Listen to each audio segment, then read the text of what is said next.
Go ahead and Okay. restart the stream real quick. Yo, can I say this? Well, here, I'll just wait till you restart the stream. No, like, I was gonna restart the stream on Twitch and YouTube. Oh. Not that stream. Yeah, I know. I was just gonna say, like, where did numero tres come from? Yeah. I just wanted to experiment just so we don't, so like, I don't think it would be that bad. It would just be a copyright claim. No, you just didn't have to full-blown say you're gonna get demonetized and blah blah blah with that. To Yeah. be fair with you. It was really unnecessary, to be honest. Like, okay, we understand, but no need to say we're gonna get, or you're gonna get copyright strike. Yeah, like, Like, he just can't. Wait, did he come out of nowhere and say that, or was he? yeah, like, Because I think he came out of nowhere. yeah, it came out of nowhere, to be honest. So, That's the thing. I don't know. Yeah. Oh. wildest moments of all Yo. time. Ooh, Gary Wildest Bella. courtroom moment. I'm trying to think over here. Dang. I'd like to You were know probably where wondering what is that? That's glass breaking from the trash can. Like, do they have access to Google? Whoa, this channel has like 1 million subscribers. Courtroom Consequences. Oh, damn. Better take a look at the This keys. is Leonid Greiser, who's on trial in Russia for stabbing his own sister, Ariana Korol. Nah, bro, that's The crazy. 18-year-old confessed to the brutal murder following his arrest by police in Moscow, claiming that Satan ordered him to do it. The dangerous criminal is confined to a secure glass box in Sherbinski District Court for the duration of the trial to ensure the safety of the guards, court employees, and other civilians. Greiser approaches the narrow open panel of the box, and there's a short verbal exchange with the courtroom guard. He retreats behind the tinted window, but suddenly stops dead in his tracks as an idea comes to him. Watch again as the expression flickers across Greiser's face in a moment of dawning realization. With an air of intent and determination, he stoops down, putting his hands through the narrow horizontal window, gripping the outer panel as he tries to pull his upper body through the opening. Unfortunately for him, his head is too big to fit, so instead, he leans back and swings his right leg out of the window. What? To exit feet first. Watch as the female guard puts her hands through the window to grab his leg, and he moves back towards the center of the box, out of reach of the officers. However, another plan has started to form for Greiser, and he looks toward the ceiling of the box, searching for an alternative escape route. Seeing that the situation was about to evolve further, the male courtroom officer beckons him back toward the access window to divert his attention. They speak for a minute, and Greiser seems to calm down.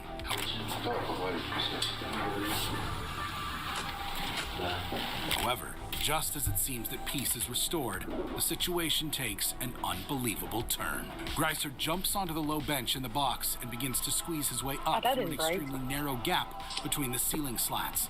Officers stand by, seemingly not too worried as the defendant anchors a leg on either side of the box, shimmying further up through the top. But when he gets high enough that his head displaces the styrofoam ceiling tile, guards realize that they're in trouble and they spring into action. Whoa. Watch as the three officers try to climb up to reach Greiser. Whoa, indeed, as his bro. body disappears through the courtroom ceiling, despite his legs being held by two guards and beaten with a baton by the third. Greiser continues to move upwards, wriggling so furiously that his pants come off into the hands of one of the officers. More guards arrive for backup. One approaches the escapee's leg, brandishing a taser. Somewhat nervous of being tased, Greiser knocks two of the ceiling tiles through from the attic side and pleads with the officer not to do it. Помогите! Помогите мне! Помогите мне! Помогите мне! Дайте мне руку! The guard continues to wave the taser near Greiser's leg, and he starts to come back down through the ceiling, bringing a tangle of wires and tiles with him. Eventually, Greiser lowers himself back into the box, pulls his pants back up, and the hearing continues with him in handcuffs to prevent any further escape attempts. The daring defendant was ultimately found guilty of the murder, and he told the court that he had no regrets for what he did, as he was sentenced to mandatory psychiatric medical treatment. While the impending threat of imprisonment caused Greiser's body Well, to it's like a spring into rip-off action to Voldemort. escape, some defendants, Yeah, no like Diana kidding. Lovejoy, face the opposite challenge. Lovejoy is in court charged with conspiracy to commit murder and attempted murder for a botched murder-for-hire plot in which her soon-to-be ex-husband was shot in 2016. Was it from RedToHitman.com? Who was known for her YouTube videos on cooking before her arrest, stood accused of hiring her gun instructor, Weldon McDavid Jr., to shoot and kill her husband, Greg Mulvihill. Lovejoy and Mulvihill had been going through a contentious divorce at the time, and as part of the final agreement, Mulvihill was required to pay her ex-husband $120,000. Following a dramatic trial, Okay, what the Lovejoy has hell? been called back into the courtroom in Vista, San Diego, to hear the jury's verdict. It's a tense moment, and Diana bows her head. What is up with all the desk dramatic with nervous music? Anticipation. As the forewoman announces that she has been found guilty, Lovejoy's shock is clearly evident, and her eyes widen as she looks at her defense attorney in horror. She continues to look stunned and aghast as the forewoman reads on, and she leans back in her seat with her eyes closed as she tries to process what is happening. Given the cold-blooded nature of the crime she has just been found guilty of, you won't believe what happens next. Alright, we're gonna need to take a break. And if we could have, the jury In case you missed it, watch again as she disappears out of the frame here before being quickly caught and lifted back into her seat by the prison guard. Although her eyes are open, Lovejoy seems to be in a catatonic state, and her head rolls about uncontrollably.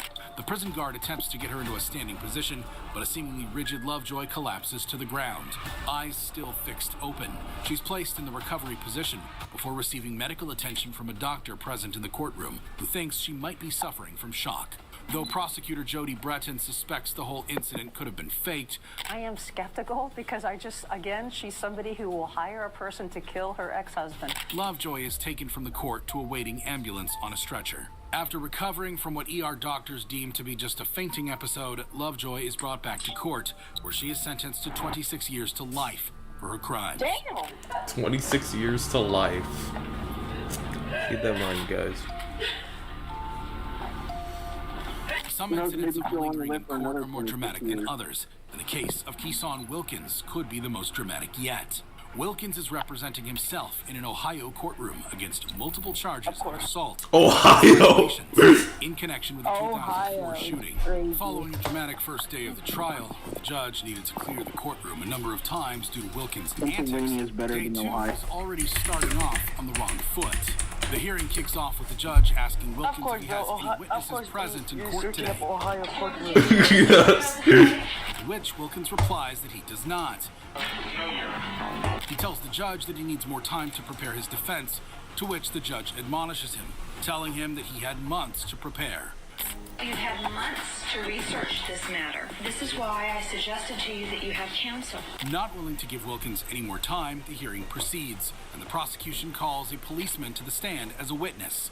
Once they have concluded their questioning, Wilkins begins his cross-examination, and you won't believe what happens next.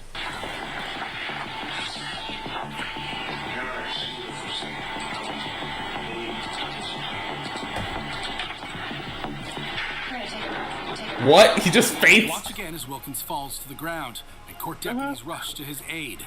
The judge, already familiar with Wilkins' flair for drama, seems unperturbed, and she calmly calls for the courtroom to be cleared yet again. The officers, who are trained medics, lift him back up into his chair, and a nurse checks him over, deeming there to be nothing wrong with him. See here how Wilkins sits, slumped in the chair, seemingly unconscious, as the judge asks for it to be put on the record that his breathing appears to be normal, and he seems to be acting as if he is asleep. The situation becomes even more bizarre as a deputy waves smelling salts under Wilkins' nose, A remarkable change. causing him to suddenly throw his head backwards and make a miraculous recovery from his feigned heart attack. The judge carries on with the hearing as Wilkins continues to It's like a sit with miracle. his head thrown back.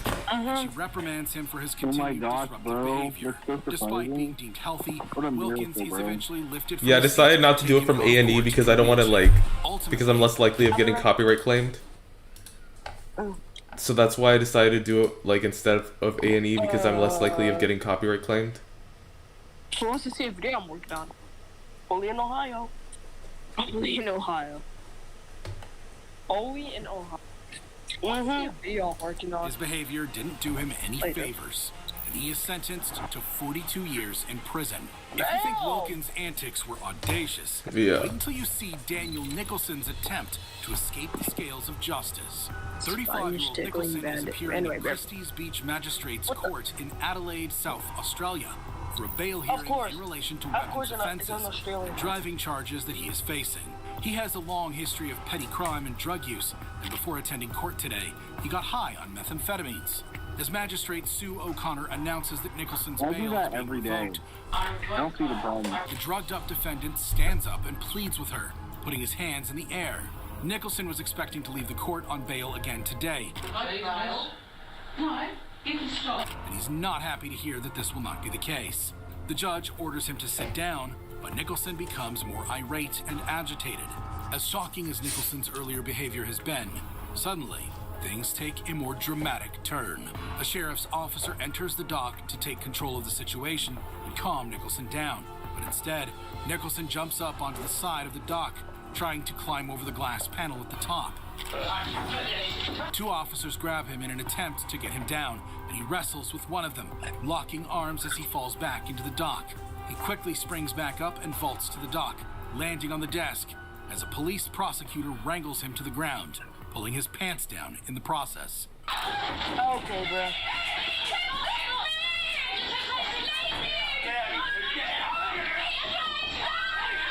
Watch again as Nicholson moves with seemingly superhuman strength to get out of the dock.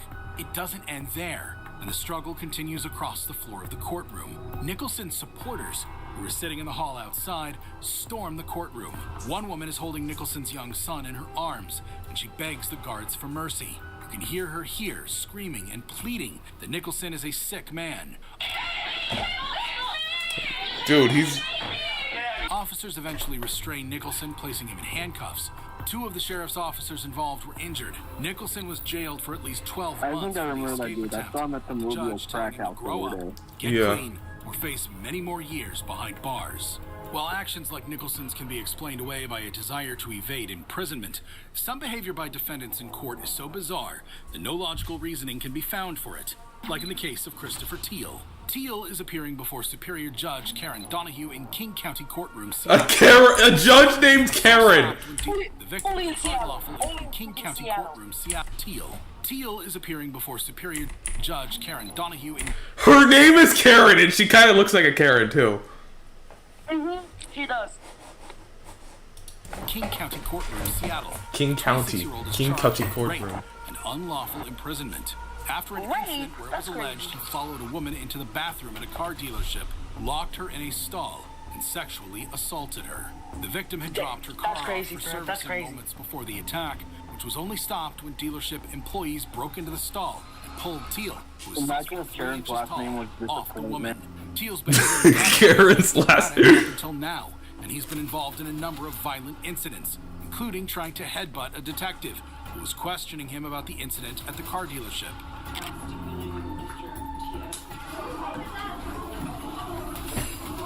He just slapped The him. evaluation that was conducted found that he was capable of understanding the criminal charges that had been filed against him. The psychologist concluded that he may be feigning the symptoms of a psychiatric disorder. So today, he's in court for a competency hearing.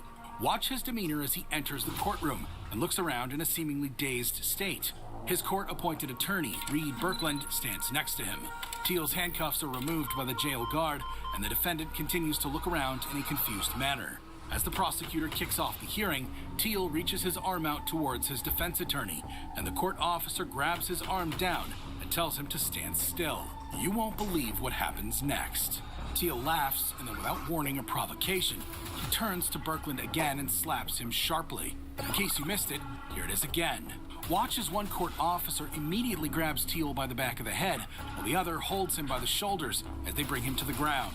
This officer eventually manages to get the cuffs back on the 250-pound man, and another officer calls 250 pounds? for an attendant to bring a restraint chair to strap Teal into. There aren't any restraint chairs to hand, but the officers place a spit hood over his head, and he's led from the courtroom. Birkland declines to press charges, but he removes himself from the case. But the craziness doesn't end there. 2 weeks later, Teal's back in the courtroom again for another competency hearing. This time, officers are taking no chances, and he's wheeled in front of the judge, strapped into a restraint chair. Before the hearing concludes, Teal interrupts, and unbelievably, he proceeds to complain loudly about the fact that his hair is short in his mugshot. I'd like to know where the they got that photo of me with my short hair. Because that was on Facebook, and I don't have a Facebook. The attorney tries to get back on track, but Teal again shouts over him, asking nonsensical questions. Legitimate questions. Like, do they have access to Google? Teal is eventually deemed competent to stand trial, and after being found guilty, he's sentenced to 8.5 years to life for his crimes. It's clear from the case of Christopher Teal that attorneys often find themselves at the receiving end of bad behavior from their clients. But as you will see in the case of Alexis Plunkett, some attorneys fight back in the most serious way. Plunkett's story is already okay. That was insane. She's a qualified criminal defense and civil rights attorney who runs her own practice in Las Vegas, Nevada. She's used to being on the other side of courtroom operations, defending clients and fighting in their corner. And in a way, that is what has landed her in court in the first place. She looks like she works in a freaking what? She looks like she works for the mafia or something. Plunkett stands accused of 2 counts of conspiracy to unlawfully possess a cell phone by a prisoner, and 12 counts of possession of a cell phone by a prisoner. This is after she was found to have handed her cell phone to a client of hers to use while visiting him in the county jail 2 years earlier. Not only that, but the client in question, Andrew Aravallo, is also Alexis Plunkett's boyfriend. Not exactly the type of judgment calls you would like to see from an attorney. Cell phone charges are a felony offense, and Plunkett is facing up to a year in prison for them. Plunkett's actions and lack of common sense in relation to the matter have been appalling, and it's about to get a whole lot worse for her in court when the investigating officer takes the stand. He testifies that when police seized Plunkett's phone, they found text messages that she had sent to a group of 6 other attorneys, claiming that she had ordered a hit on Andrew Aravallo. Plunkett finishes the message with the words, "Delete this," followed by a smiling emoji. When one of the other attorneys called her out on it and told her not to joke about things like that, Plunkett responded by saying she wasn't joking. She justifies her actions, saying that Aravallo told her he would have her killed, so she wanted to have him killed first. Judge Michael Villani questions the officer about the texts before offering his own opinion to Plunkett, which, as you would expect, is not very lighthearted. Plunkett, this is bizarre. There's nothing to say. Who in the right mind would send these texts? Like I said, I've been doing this since 1982, and I've never even heard of this, let alone seen this. That is insane. Like, you just put like a bunch of text messages. This is a conspiracy. The prosecution asking for Plunkett to be remanded in custody. She's released on bond. The trial is firm. It's going forward. If you have any motions, file them now. This will not be moved. But following in her previous pattern of poor judgment, it isn't long before she finds herself back in court again. This time, accused of intimidating one of the witnesses in her case. The charge comes after Plunkett made a post on social media, calling a potential witness a snitch. The prosecution again asks that her bond be denied, reminding the judge of the nature of the text messages. She has said in these texts what she wanted to do. She wanted to have Mr. Aravallo killed or beaten down severely. She mentioned who would do it. This time, Judge Villani agrees. She's to be held Guess who's back from the dead? In the end, Plunkett makes a plea deal with the prosecution, pleading guilty to 1 count of possession of a I'm joking. telecom device by a prisoner. In exchange, the charges of intimidating a witness are dropped. Plunkett is sentenced to 3 years probation and is prohibited from practicing law for 5 years. Prohibited. Ultimately, Nevada Supreme Court permanently disbarred Plunkett. Alexis Plunkett paid a heavy price for sneaking a phone to her boyfriend in jail. In a similar fashion, Spencer Boston also found himself in hot water for sneaking. Oh, it's the same one that we saw last time. But for entirely different reasons. Boston is appearing before Judge Haywood Berry on some relatively light charges. He'd been stopped for speeding by officers, and upon searching the vehicle, they found the Tennessee man to be in possession of a small amount of marijuana. His case is called, and Boston approaches the podium. Look who it is again! It's Discount Shaggy. Unbuttoning his jacket to reveal a bright tie-dyed t-shirt, the defense attorney addresses He looks the like a judge, hippie. telling him that Boston has requested to represent himself. While He's a Boston hippie. stands patiently. However, Boston has some very strong feelings about the law, and he's about Looks to like a typical stoner. It's very unfair, the marijuana law here. I think Stoner people tag. deserve better because marijuana is a very harmless drug, and it's been around for ages since the 80s. No, it's not tagging yet. Judge Barry quickly agrees to Boston's speech, though he accepts that the law is probably unfair with regard to Looks the like a typical stoner. He gets the hearing back on track, asking Boston if he wants to face trial for the offenses. If you want a trial, we can give you a trial. And when Boston says that he does, the judge consults with the court employees to set the bureaucratic wheels in motion. What happens next is a bold feat of temerity. Watch as Boston reaches into his jacket pocket. Bombing bureaucrat. Look at this, look at this. Notice what he's doing as he pulls out a joint and puts it into his mouth. Hey, we the people deserve better. In case you missed it, here is the incredible moment again. For his boldness, Boston Judge, gets let an me just additional pull out a charge joint of real disorderly conduct and contempt of court, as well as a second charge for possession of marijuana. He later gives an interview explaining how he managed to smuggle the offending joint into court without it being discovered. I ended up taping it to my actual chest. Boston spent 10 days in court for contempt before being released on a $3,000 bond. Damn. Boston's actions were considered disrespectful to the court. A mix of like Sometimes Shaggy defendants and take it to a whole other level Chewbacca. and directly target the judge. And that's exactly what happened in the case of Alan McCarty. McCarty's story begins outside of the courtroom when he's embroiled in a contentious child custody case with his ex-wife. His kids are removed from him, and he mistakenly believes that a circuit court judge named Stasio Warren is at fault.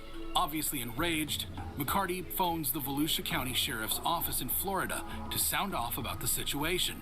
Communications, Warhurst. Yeah, I want to report a crime that's about to happen. What do you mean a crime that's about to happen? Yeah, there's about to be a crime that's going to happen if my kids... Dude, why is he like literally? You stupid... Yeah, everybody'll be a crime up in here. Don't want to bring people to courtrooms. I got a gun pointed at you. I got a freaking gun, you know. I got a freaking gun in America. Where's your Judge Warren at? You gonna bring that bitch out in handcuffs and I'm gonna execute that son of a bitch right in the street. I'm letting you know I'm a shooter. You got Yeah. my kids. Where are you at, sir? I just told you I'm outside of her building waiting for her to get there in the morning. I'm gonna pop a cap in. You stupid. Officers think He said- to track McCarty down and arrest him, charging him with making a threat against a sitting judge. Here he is in court for a pre-trial hearing, and from the moment he enters the courtroom, it's clear that his volatile nature hasn't calmed down in the intervening months. Give him to the gulag. Take him to the gulag is crazy. Take him to the gulag. Yeah. Yeah. Back room.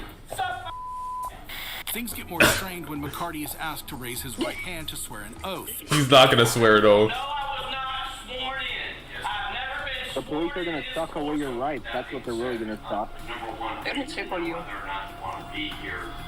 Oh, Guys, I'm being licked by a Belgian Malinois. what? I'm being... Bella. It's Belle. Oh my god, that's Hyper. Hyper dog. This is all being done unconstitutionally, unrightfully. Do you want to be in the room or not? Do you want to suck my... I prefer not to, sir. The judge admonishes him, setting McCarty I'd off prefer not on to, another sir. expletive-driven tirade, and continues a back-and-forth argument with Judge Foxman before unleashing a shocking volley of insults. My daddy owns the building and I look like a f***ing idiot, huh? Brought your dress today, you little f***ing prick. You want to take my kids from me and act like that? You wearing that Shut the f*** up. I'm trying to think over here. He's eventually ordered from the court by That- Foxman. No, I'm not They'll look at you guys I'm nuts. not resisting. I'm just not standing up. I'm not standing. I don't have to stand. In the end, due to his continued outbursts, McCarty spends much of the actual trial in a room behind the courtroom, where he could hear the proceedings through a speaker and watch through mirrored glass. As Judge Foxman sentences him, giving him 20 years in prison for threatening the judge, and a further 10 days Wait, you could go to prison for threatening a judge like for that? his actions in the courtroom throughout the trial process. Perhaps the most incredible thing about this case is that Judge Warren, who McCarty made the original threats against, wasn't even the judge who made the decision in the custody case. And on top of this, it emerged that McCarty didn't even have custody of the kids to begin with. Take my kids from me and act like that? You wearing that? Over the course of the trial, he insulted almost everyone involved in the process, including his very own public defender. McCarty's mother was present in court during the sentencing hearing, and although she didn't want to speak, McCarty's attorney Ryan Bellinger said that Mrs. McCarty did wish to apologize for her son's behavior in court over the process of the trial. Damn, that was like the most bizarre. Yeah. Crazy how his mom got involved. Yeah. Yep. Yes, give me that. Ohio? Oh my god, come on.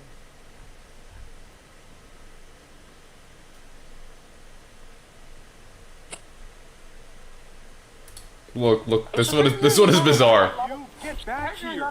That's a magistrate in full judicial role, storming out of his courtroom and chasing down a woman. The magistrate was presiding over a trial when he heard a commotion coming from the hallway. It was the woman, and she was screaming at the top of her lungs because she had just been told that she was 30 minutes late to file court papers. Watch as he takes off after her, running through the hallways. When he finally catches up with her, he orders her back to his courtroom. And when she makes a wrong turn, he puts the long arm of the law on the long arm of the law in the correct direction. I've never seen a judge behave in this manner. It's as if he decided Did they just say that? Like, they just call his arm the long arm of the law. Peter all rolled into one to chase after someone, the bailiff and the... I've never seen a judge behave in this manner. It's as if he decided he's got to be the bailiff and the sheriff and the judge and the prosecutor all rolled into one. That isn't very balanced at all. I'm not kidding. The crusty hands of the cops. Somebody dragged him back into the courtroom. Inside his courtroom in Cincinnati, the magistrate sits the woman down in the jury box and then proceeds to sentence her to 3 days in jail for disrespectful and disruptive behavior. But she's not having it. She tries to escape when deputies come to haul her off to jail. It takes a bunch of court officers to detain her. As she's led away, she continues to fuss and fight. The magistrate, Michael Bachman, was actually once a contestant. For a moment, it sounded like they said he continues to fuck and fight. Michael Bachman, come on down. No one ever thought this man would be a judge, too. Michael, where have you been?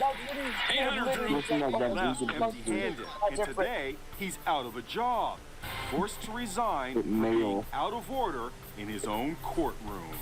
The woman whose name is Cassandra Jackson was sentenced to only in Ohio. A different judge let her out after 2 days. Yeah.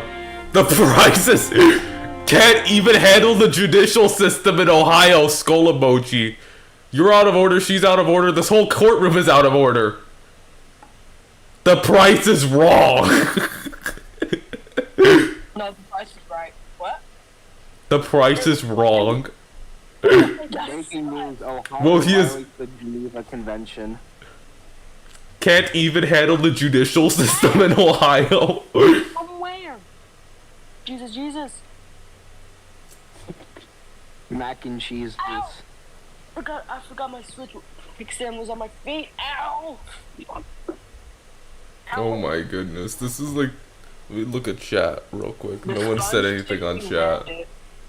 The sponge tickling bandit. What? Wait, what? What? Dude. I did not just heard that. Hold on. Let me give you some context. Okay. It was on the Roblox store. Bruh. I know. I found it. On my feet. My foot actually. Wait, a judge?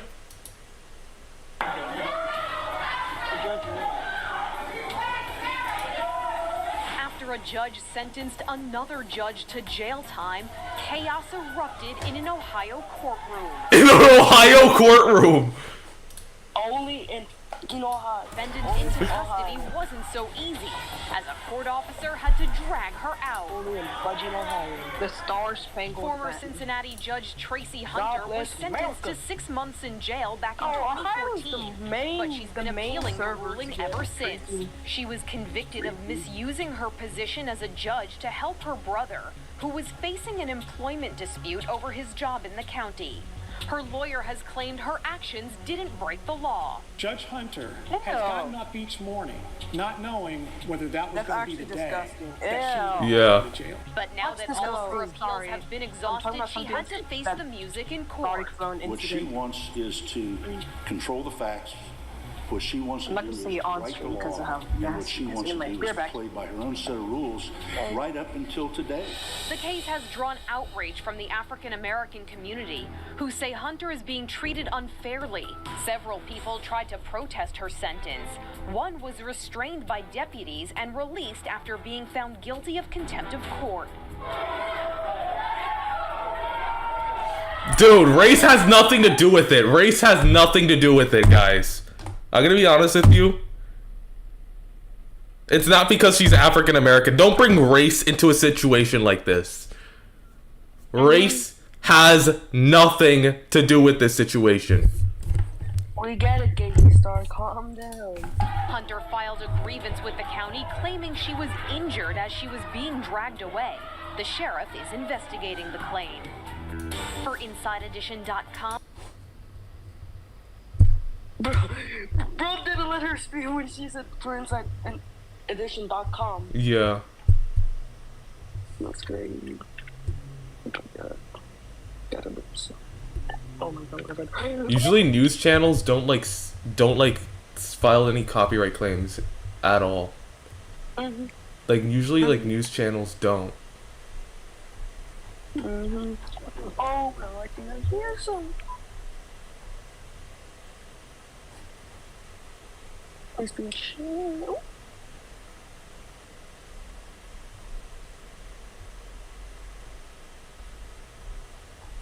What stream you're like doing a second ago when I was asleep? It said like something with Sussy there. Yeah, that was just an Among Us stream. I had to like cancel. Fair enough. Coming soon to Court TV. It's the big... Oh no, not Court TV.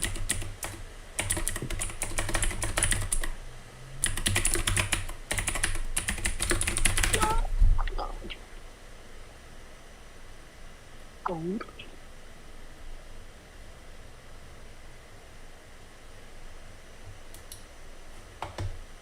This is Scott Nelson, who is facing first-degree murder. My goodness, guys, that... First-degree murder. I think that's it for this whole reaction stream. This was a nice reaction stream.